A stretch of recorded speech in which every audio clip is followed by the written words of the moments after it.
Hey, Jeremy, how are you today? I'm great, Rochelle. How are you? I am good. So, Ben and I are so glad to have you join us as our first guest on this first conversation as we kind of launch this community. I Uh, appreciate you having me, yeah, helping me launch my influencer career. This is a big day for me. Yeah. listen, influencer's a thing. It is a thing. Um, since this is our first conversation, we thought we'd just take a quick second just to introduce ourselves. I am Rochelle, also known as the best decision Ben has ever made in his life. Absolutely. Fire it I, away. I have I'll second spent that one. I've spent the entirety of my career in the supplier community, both with suppliers and agencies, both in direct and in consulting capacities. Most recently, in my current role, I manage the operations for the retail e-commerce analytics team, their arm of One World Sync. So lots of dots to be connected there. It's some fun stuff. Ben, my lovely husband, has spent 35 years on both sides of the decks, actually, both with the supplier and then as a merchant, which I believe Jeremy is where you guys met, and then back on the dark side over here Yeah. with us on the supplier side. Yeah. Thank you for that lovely introduction. Jeremy, thanks for joining us today. As Rochelle said, Jeremy has a lot of experience coming up through the merchant world through Walmart Inc., both the Walmart stores, and then where I actually worked with him as both of us were senior merchants at Sam's Club. And then afterwards, after I left and went back into the supplier community, I got a chance to actually call on Jeremy. So I've got to experience his buying expertise from both sides, and honestly, to be truthful, he's one of the best merchants that I've been around, and that's one of the reasons we want to bring him in today. So Jeremy bought the shakes from you, and I forgot about that. Yes, yes, yeah, yes. so Jeremy and I Trying to spent meet a a lot of member time together. need. And Jeremy, you've moved on to something different now. So what are you doing now?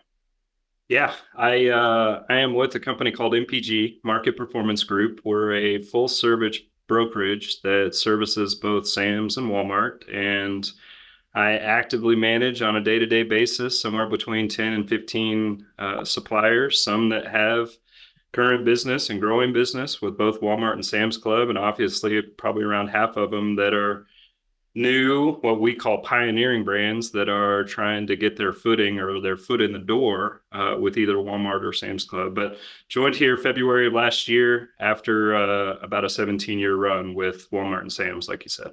Wow, 17. You're getting old, Jeremy. I mean, it's about half of 35, Ben, if we're That's being right. honest. Pretty close. Ish. So just a kind of a setup. So we started going down this path, this concept of getting on shelf, growing on shelf, and then staying on shelf. And there's so many pieces that go into that, and so many parts of it. So as we decided to kick off these conversations, we were trying to figure out where to start, and we landed on starting basically at ground zero. Say you're a small to mid-sized supplier, and you don't haven't had your first appointment with the buyer yet, but you feel like your product belongs on the shelf at Walmart. Where would you start? Well, the first thing you would do is you'd go and you would walk the aisle, walk the run, be in the store.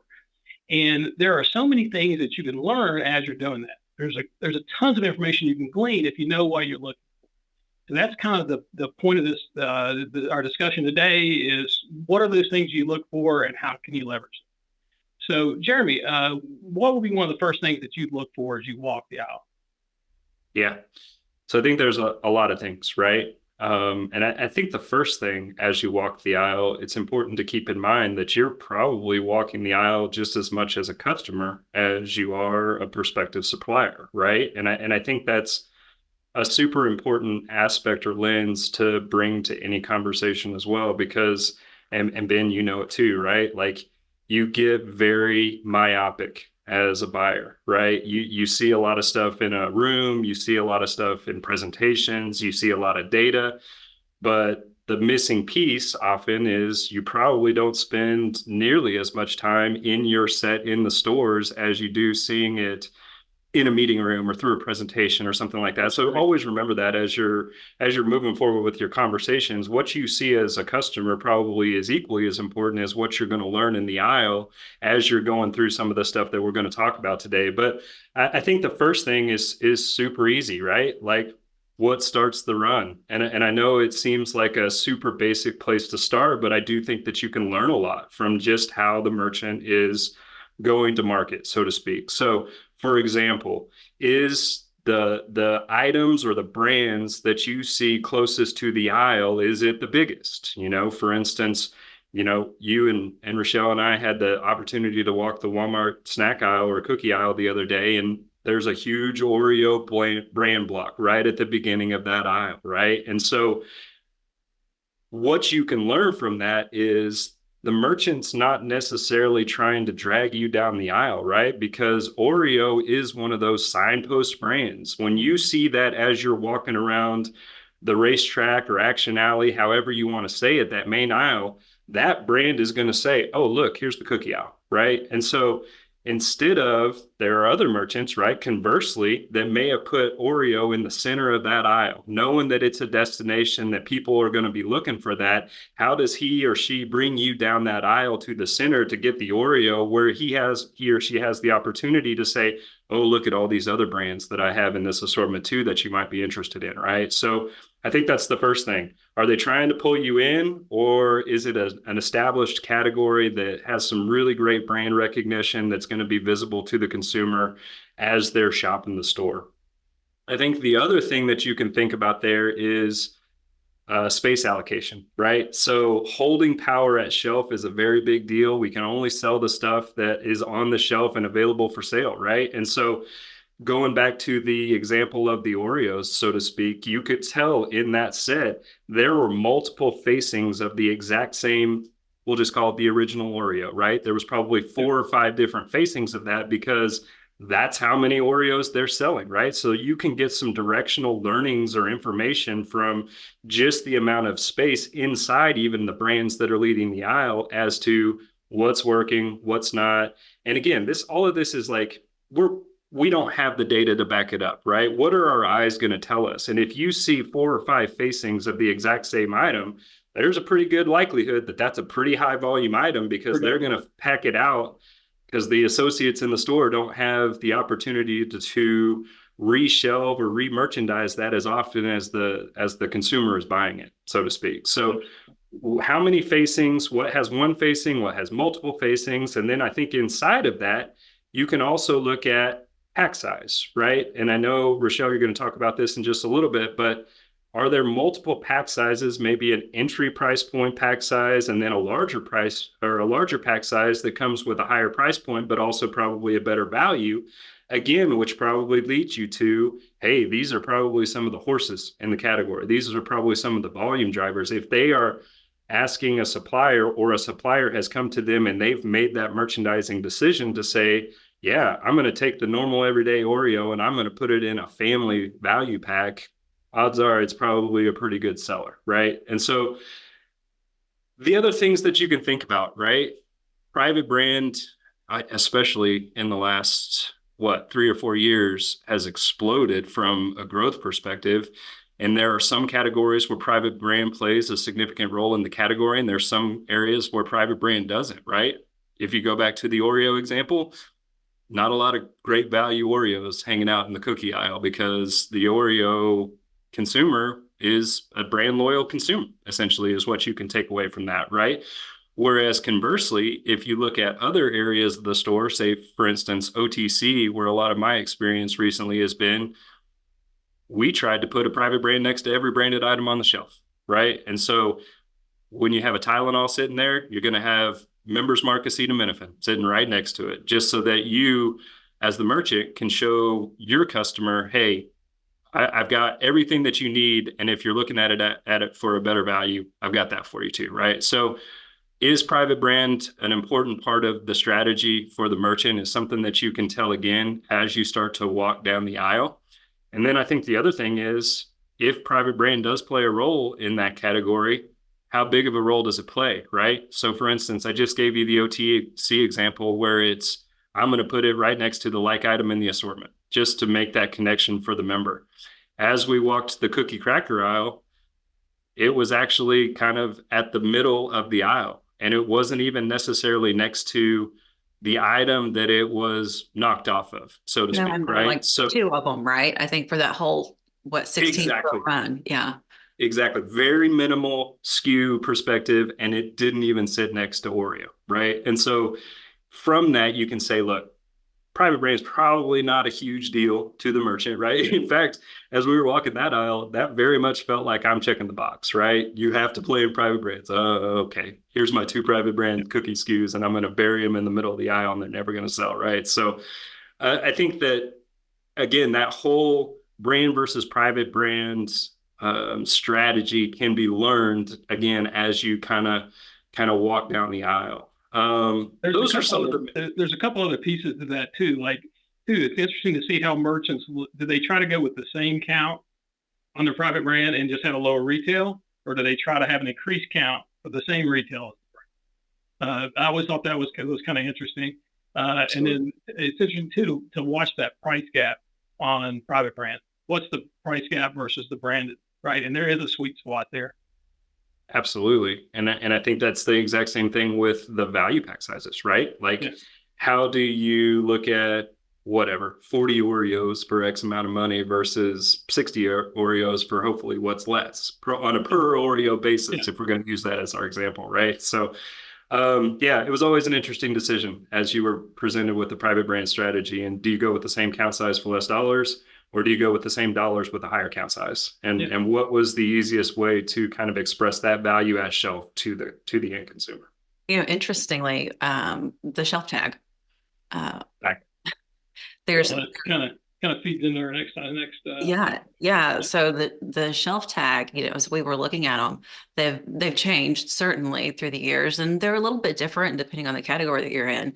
But specifically, as we walked the cookie cracker aisle, a couple that really stood out that I thought maybe would be informational just to share were this Nutella item, right? Just to kind of point out the different parts of the shelf tag and what you can find there. It's this yellow one has in the top right corner of it that black box with the number 9. That is the shelf location. So if you're looking at the set, at that 4-foot set, each 4-foot set in the section, numerically left to right, top to bottom, 1 through however many items they have in that given set, right? This was in the number 9 place. I think this item was maybe, I don't know, at eye level or ish. Eye level for me right here, I think. What's the significance of the 9 per show? So I think 9, there's a couple of ways, right? Yeah. So the 9 would tell the associate that's setting the modular kind of how that flows, but more importantly, it tells the store shopper who's fulfilling the OPD order where that item is found. And so it plays a crucial role in availability on the website. That your item has that shelf location number, and that your item is in that shelf location number, right? Yeah, certainly a big change, especially in the last 2 or 3 years, and only going to be probably a more important part of the strategy. Yeah. There's a lot more to it than just the price being on the price tag, right? Yeah, well, and too, yeah, right below that orange box, this item was $3.78 at retail, and it's 82.2 cents per ounce.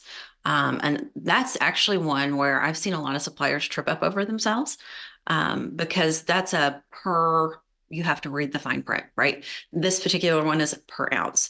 I think we saw one that was per serving, another one that was per each. And that part of the process happens way back in the very beginning of the inception of that item, right? Probably as the supplier's building it with their GDSN provider. And I've seen it the most glaring in the coffee category. If you think about coffee, right? You've got the big bulk bags of ground coffee. Those are per ounce. And so it's, pennies per ounce. And then you look at the pods or the K-cups and it's per unit. So if there's 12 in a box, it's per each 12 of those. And so as a shopper, if price is a consideration for me, and that's maybe one of the deciding factors, and I'm looking at that orange box, that per ounce, per each, per whatever, it's really crucial as a supplier that they get that item set up correctly, so that they show up right at the shelf, right? Yep. Right. Mm-hmm.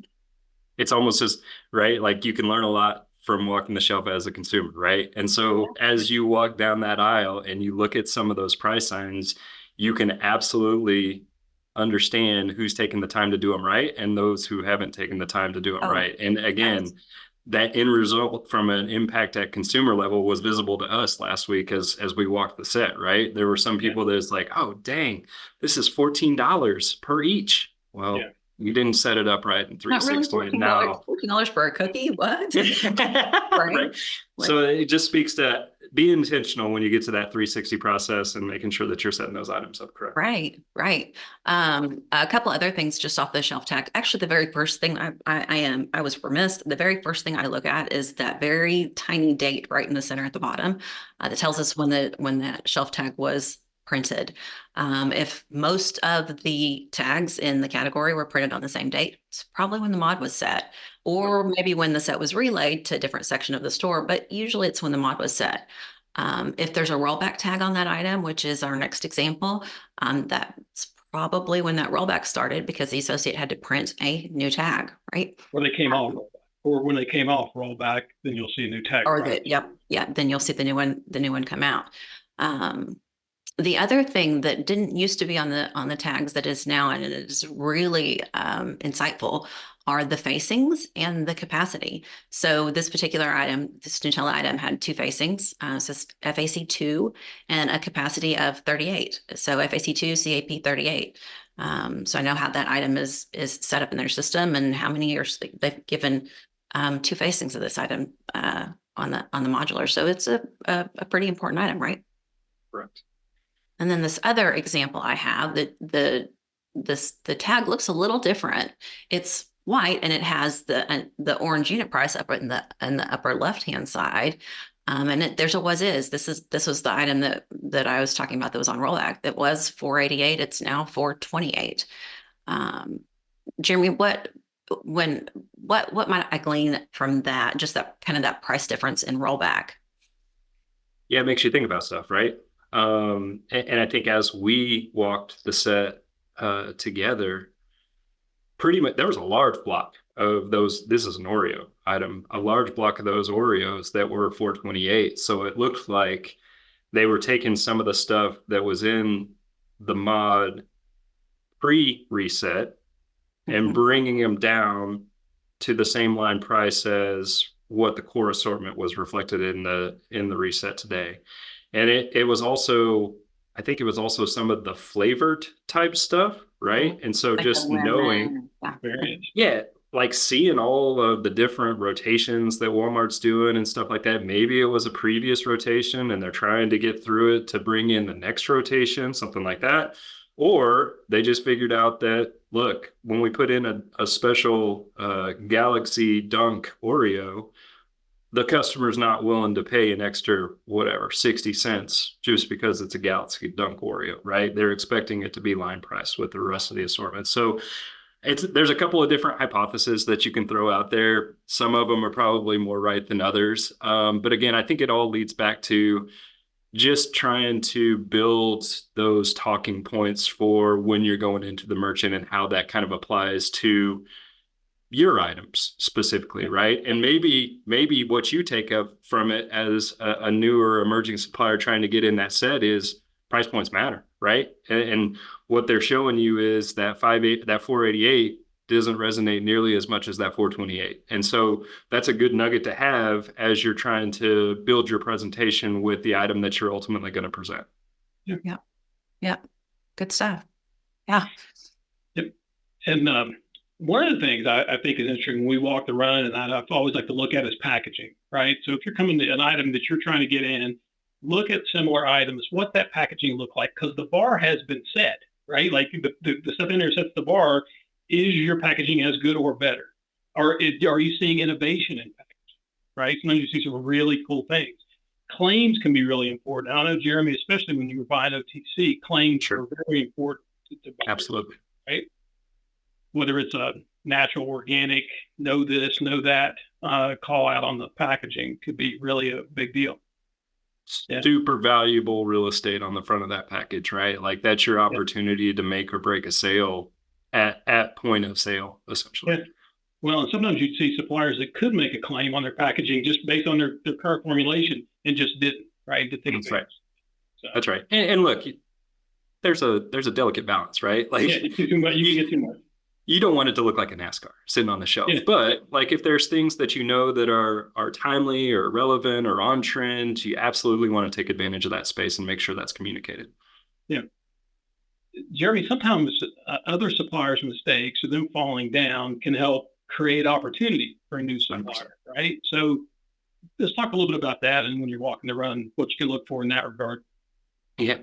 And I think the easiest way to think about it is what you don't see is equally as important as what you do see, right? Yeah. And we talked about seeing the signpost brands and being able to identify aisles from the racetrack. You can also figure out who's struggling, right? And again, there's a couple of different hypotheses that could go into why something might not be in the shelf. And I think it's pretty fair to say that sometimes it's a Walmart issue, right? Like sometimes it's sitting in the back and they just haven't had a chance to stock the shelves. But I think the other hypothesis that you can throw out there is maybe this is a supplier that's struggling from a capacity or a production perspective. And so, looking again back to what Rochelle shared about the shelf tags, like what is this item? Is this an item that maybe I as a supplier could help out with? And is that maybe an opportunity for an introduction to the merchant? Hey, I was walking a store and I noticed that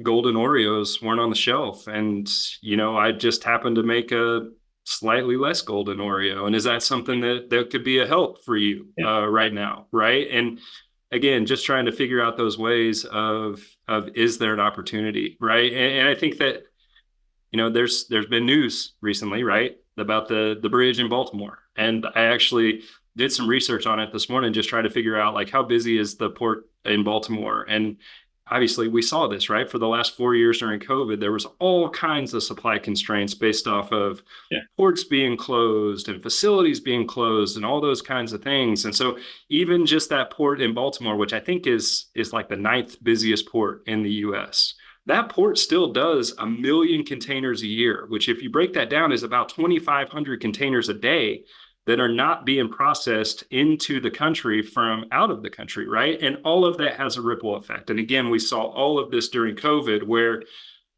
make it up, there's sugar on one of those boats that's now just sitting out there in the water and unable to dock and unload its product. And that sugar is a raw material in how many thousands and thousands of items that could be on the shelf, right? And so stuff like that, again, it's just one example, but it happens all the time, whether it's trucks, whether it's raw materials, whether it's a port, but there's all kinds of stuff that happens out there that could create an opportunity for you to start a conversation with the merchant based off of walking the aisle and noticing that a product isn't on the shelf. And maybe even a better conversation starter is I've walked the aisle multiple times in the last month and noticed that it hasn't been there, right? So it's clearly a systemic issue that hasn't been resolved. And again, if that's something that you can help to meet the need of the merchant or the consumer, I think most merchants would be open to having that conversation. Yeah. And once you walk the store and you see that issue, then it might be time to dig in and walk a lot more stores, right? And see, is it a very, contained issue, or is it pretty widespread? One of the things that some of the advice I always gave suppliers when I was teaching Retail Inc., one of the best things I ever did, and I started doing it when I was in category management, was the department manager over here in electronics at 5260 was my best friend. Charlie and I, we were tight, right? So the associates, if it's not a really busy time of the day, the associates can be a huge source of information about all the things, right? Stuff that they can't keep in stock, stuff that they have too much of, what they see a lot of customers asking for. And if you see those things again in multiple stores, then there are things to be garnered there. Yeah, Yeah. great call out. And there's always so many things going on behind the scene with incumbent suppliers and buyers, right? That may create opportunity. And it could be an out, supply constraints, right? It could be price increases. It could be whatever that create that moment of opportunity for a potential supplier, right? And that happens a lot. So yeah, and I mean, a lot of times you'll see buyers bring in a new supplier in an area to put pressure on an incumbent or to put pressure on the big dogs there, and that happens a lot.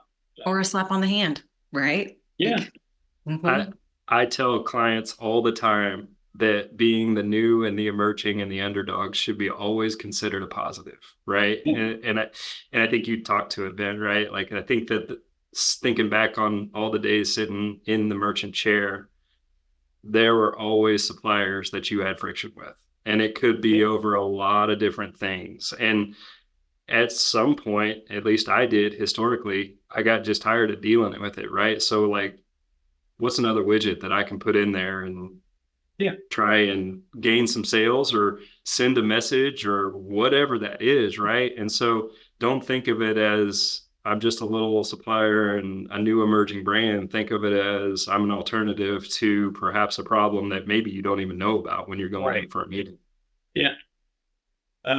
Rochelle and I have talked a lot about when we walked around looking at pricing architecture, right? So pricing architecture is really interesting because you can look at pricing ladder as far as absolute price points and the type of product you're trying to get into, right? So what's that pricing ladder look like on a price per ounce or an absolute price point? And where would your item sit in that matrix, right? And is that where you want it to sit? Where does your item fit in? Where do you want it to land?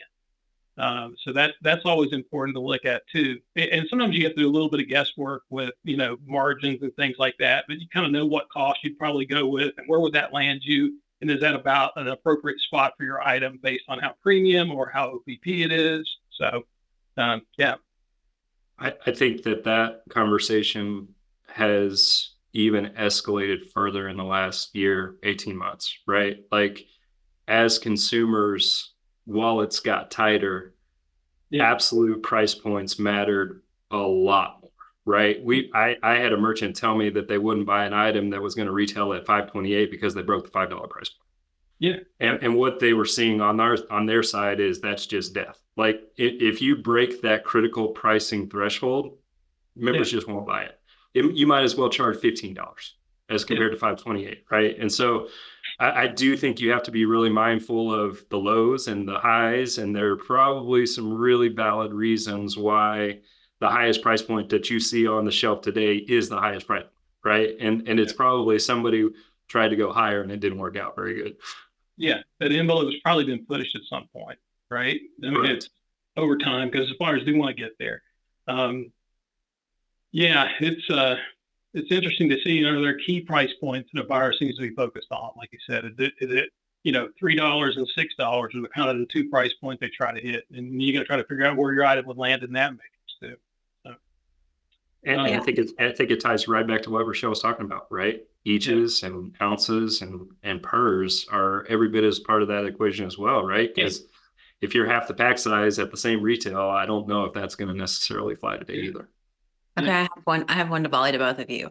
So as a supplier, I am in complete control of the cost. I also feel like I'm in control of the retail. As a merchant, how does that sit?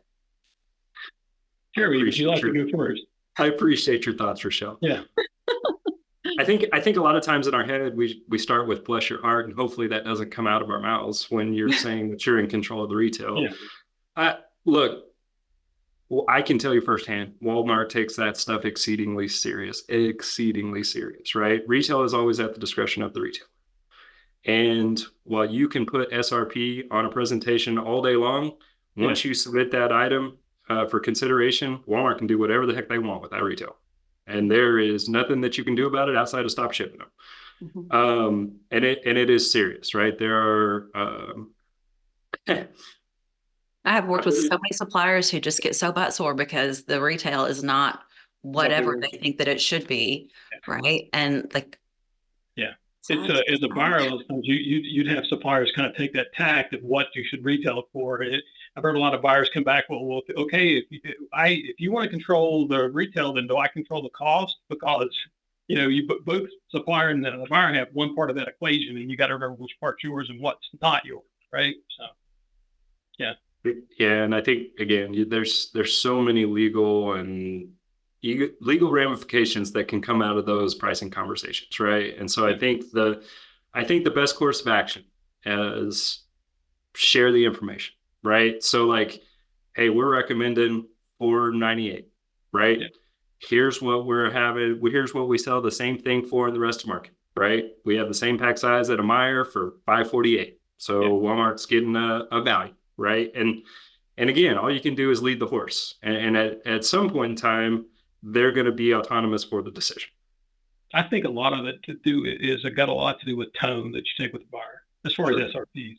Say, hey, we would suggest this, and here's why. Here's the rationale behind it. And I think buyers are pretty receptive to that.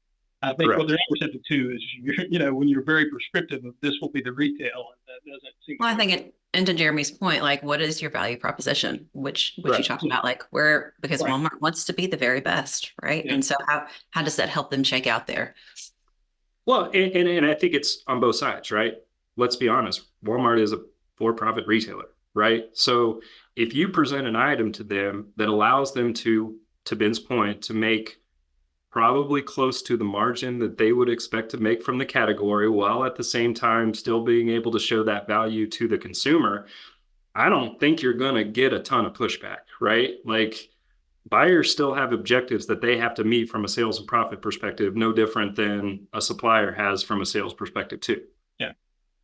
But sometimes you'll see too is when you start thinking about the margin structure for a retailer, if you're coming in as a new item, and chances are you're probably going to come in on the fringe, right? And so usually buyers will push the margins on those items a little bit higher. Correct. Right? Whereas if you've got an item that turns a lot of volume, it's a very staple, very core item, you can probably live with a little less margin. So as a new supplier coming in, thinking you're probably going to be on the upper range of that margin range for that category or subcategory. Generally. And it's a plus in your column, right? Like, oh, well, maybe you're not moving as many units as what the hurdle rate is, but you sure are delivering on the profit aspect of it. So you kind of have to think of it as a combination of those two metrics that are going to be important through the evaluation period. Well, and then you maybe have some wiggle room to do some stuff with pricing for promotion, right? Correct. Possibly so. Well, and that brings me to another point as far as walking the run. Is one thing to look at is like your competitive items that are already there. What is the value you're seeing at Walmart versus grocery? Because chances are your business. This is generally a $2.50 item at grocery for this competitive item, and Walmart's $2.12. And if you can look at enough items like that, you can kind of work out where you think you're probably going to have to land, in terms of value on the shelf, which backs you. It kind of, helps with your costing and stuff too, because you kind of know where you have to be cost-wise to be in that range. So if the general savings or the discount at Walmart is 15% versus grocery on like items, you're probably going to have to land around 50%. Yeah, it's a great call. Yeah. Don't just walk the aisle at Walmart, walk the aisle everywhere. Yeah. And sometimes you've got syndicated data to look into to be able to tell those things. And sometimes it's going to be you walking the run and making a lot of good notes. So that's exactly right. Yeah. And I think the other thing about that is it's all going to benefit when you go into that meeting with the buyer, right? Like showing that his business or her business, and showing that you've walked the aisle, showing you're a student of the game, so to speak, and that you're not just coming in to throw stuff against the wall to see what sticks. That's gonna gain you points, I would say, in terms of the conversation with the merchant, as opposed to just going in and saying, I got Jeremy's barbecue sauce and I want to sell it for $11, and there's nothing in the aisle that's above $5, right? And so I think going in and spending that time and doing your homework and being the student is only going to pay dividends down the line. Yeah, that's a really good point, because most buyers like to talk about their strategy. Absolutely. Most of them don't mind answering questions about it. And I think if you come in and you say, hey, I'm seeing you're doing these things, what's behind that? What you're thinking there? Most buyers will share that with you. You can get in some really good conversations, and it's a lot better conversation, like you said, Jeremy, if if you've proven you've done some work, that you've walked, that you've got some ideas, you've got some questions, so I think that could be a really powerful thing, especially once you make it in that first meeting phase. 100%. Guys, is there anything we've missed? I know we've talked about a lot of different things. Do you think we've missed anything that was kind of on our list there? I mean, we could talk for days, right? Yeah. I'm sitting here thinking like, okay, we need to talk about this. We could talk about what Mhm. transportation, collect versus prepaid. How many people do you take to the buyer meeting with you? And I think Great that question. while we could be here all day doing that, those are things that we maybe table for another discussion. Episode 2. Yeah. Right. Yeah. Well, I think if that's it, Jeremy, thank you so much for taking the time today. We just opened the pool, so you'll have to come over and Oh, dang. partake of work time next to the pool. And I hope you have a great weekend. I love it. Thank you guys for having me. This was fun. Always fun to talk about retail and the experiences and seeing it through our eyes with a little bit of background on both sides. So I appreciate the Yeah. opportunity. Yeah, thank you. And if anybody needs to get in contact with any of us, you can go to the LinkedIn, our personal LinkedIn's, as well as the information that is provided